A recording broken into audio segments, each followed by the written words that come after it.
Hello friends, I'm getting out of here after this post, but I just had to explain to you in this comment about the post that you just saw above this comment. Look at that. Look at that beautiful face. This is a replica of R.J. Bigglesworth, the grandson of J.R. Bigglesworth,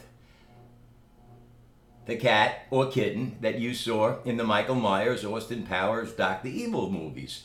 Yeah, he was my cat. The cat that was captured in 2010, kidnapped, abducted, whatever you want to call it, by the Israeli Mossad, taken up to Woodbury, Long Island, and chopped up and cooked up in a Szechuan sauce and eaten by fat, hungry Zionist Jews in a Chinese restaurant in Woodbury, Long Island.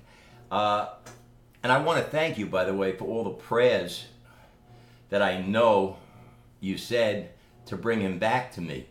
Unfortunately, he came back as a woman, Izzy Bigglesworth, that you saw in the above video. Tell you something about Mr. Bigglesworth. Oh, by the way, before I do, I had this made from the finest silver from the north of Spain, where I used to purchase very fine brandy back in '72, all the way up until '75, by the way. It's very fine silver coated with platinum. What a lovely face. Mr. Bigglesworth wasn't the fastest of kittens. And when he got a little older, he got heavy. I was living on the Gulf Ocean Mile, and I could tell you this. Although he was slow, he was a slowpoke. Whenever my ex-mother-in-law came over,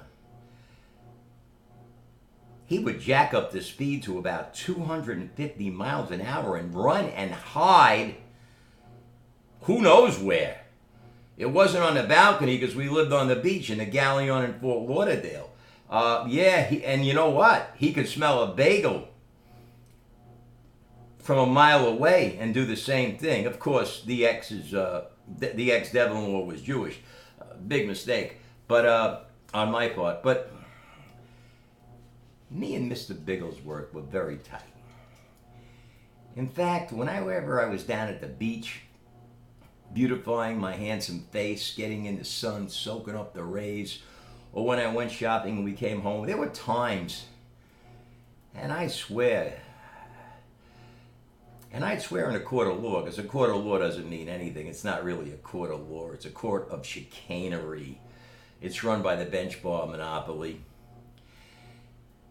by Freemasonic Jews or Freemasonic Judeo-Christians who are controlled by Zionist Jews. There's no justice in America. But I would swear that he would run up to me and say, "Grandpa!" Now, I could be wrong because I was under the influence at the time, quite often. But I don't do that anymore. I got tired of waking up on the floor. But anyway, this is R.J. Bigglesworth. And I want to thank you. And again, look at that gorgeous face. By the way, let me tell you how the replica was made before I leave this evening. When he was kidnapped, I was very, very discombobulated. Oh yeah, it was a sorrowful and trying time. So I found some cat hairs and I called in a cloning expert.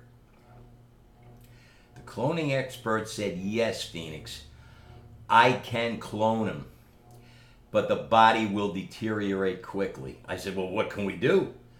He said, "I could get a hold of a taxidermist and we could put him in a statue." I said, "You're kidding. You could put the clone in a statue and preserve it?" He said, "Yes, Phoenix, I can." I said, "For how long?" He said, "Forever." I said, "Let's roll." And not the cameras, as George Tush would say. So he called in a young taxidermist, a very affable, congenial,